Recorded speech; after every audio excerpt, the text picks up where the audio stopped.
अस्सलामुअलैकुम dear student. तो आज हम सॉल्व करेंगे एक्सरसाइज 10.1 क्वेश्चन नंबर 3, जिसमें हमें बताया हुआ है कि explore the Castel del Monte in Apulia Italy with regular octagonal shape.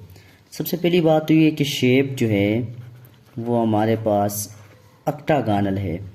Octagonal ऐसे शेप को बोलते हैं जिसके हमारे पास 8 साइड हो।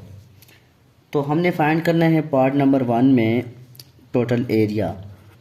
जब हमने टोटल एरिया फाइंड करना है कोर्ट यार्ड की, तो टोटल एरिया के लिए हमारे पास 3 चीज़ों की ज़रूरत होती है। सबसे पहली बात तो साइड लेंथ की, और जो कि डायग्राम में मेंशन है 25 फीट है। इसी तरह हमें चाहिए होता है एन की वैल्यू, और एन हमारे पास शेप से पता चलता है, और शेप ऑक्टागोनल है तो एन की वैल्यू 8 हो जाएगी। थर्ड जो चीज़ हमें चाहिए होता है एरिया के लिए वो होता है एपोतम, और इस केस में हमारे पास एपोतम जो है वो गिवन है क्वेश्चन में, वो है 30.2 फीट। तो सीधा सीधा फार्मूला लगाएंगे एरिया का, और एरिया का फार्मूला होता है 1/2 a multiply by N multiply by S. तो वैल्यू पुट कर लेते हैं। a is equal to 1/2। A की वैल्यू हमारे पास आ जाती है 30.2 फीट, मल्टीप्लाई बाय एन की वैल्यू 8 आ जाती है, मल्टीप्लाई बाय एस की वैल्यू हम पुट कर लेते हैं 25। तो इसको अगर हम सिंप्लीफाई करें बाय यूजिंग कैलकुलेटर, तो हमारे पास टोटल एरिया जो है वो आ जाएगा 3020।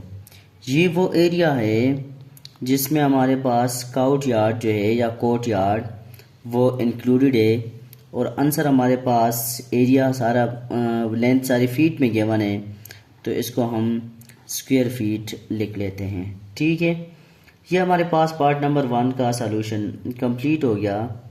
तो पार्ट नंबर 2 में हमसे पूछा हुआ है,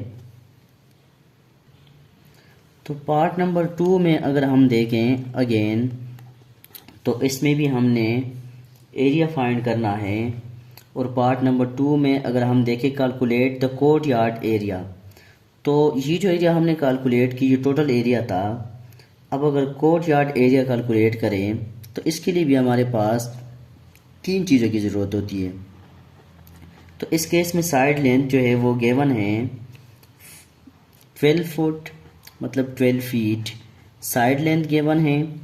इसी तरह अगर देखा जाए तो एपोतम इस केस में हमें गिवन है 14.5 फीट, और एन हमारे पास पता है हमें कि ये ऑक्टागोनल शेप है तो इनकी वैल्यू 8 आ जाएगी। तो इस केस में अगर एरिया कैलकुलेट करें तो वो बन जाएगा 1/2 multiply by A multiply by N multiply by S. तो अगर वैल्यू पुट करिए बन जाएगा 1/2, ए की वैल्यू हमारे पास 14.5 आ जाएगी, मल्टीप्लाई बाय एन की वैल्यू 8 आ जाएगी, और एस की वैल्यू 12 आ जाएगी।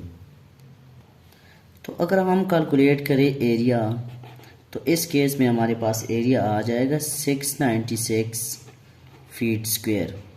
ये वो एरिया है जो कोर्ट यार्ड के समेत है, मतलब कोर्ट यार्ड मिला के हैं। अब अगर हमने एरिया कैलकुलेट करना है इनसाइड द कैस्टल और कोर्ट यार्ड का एरिया एक्सक्लूड करना है, तो हम इस एरिया को सब्ट्रैक्ट कर लेंगे।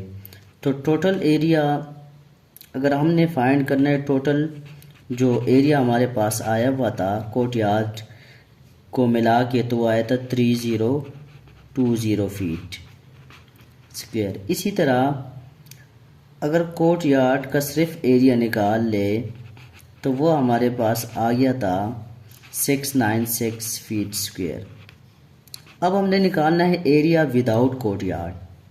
तो एरिया विदाउट कोर्ट यार्ड जो हमारे पास आएगी, तो टोटल एरिया से सब्ट्रैक्ट कर लेते हैं कोर्ट यार्ड वाली एरिया। तो टोटल एरिया है 3020 माइनस कोर्ट यार्ड का एरिया है 696। तो इन दोनों को सब्ट्रैक्ट कर लेंगे तो जो हमारे पास एरिया आएगा विदाउट कोर्टयार्ड तो वो आ जाएगा 2324 फीट स्क्वायर।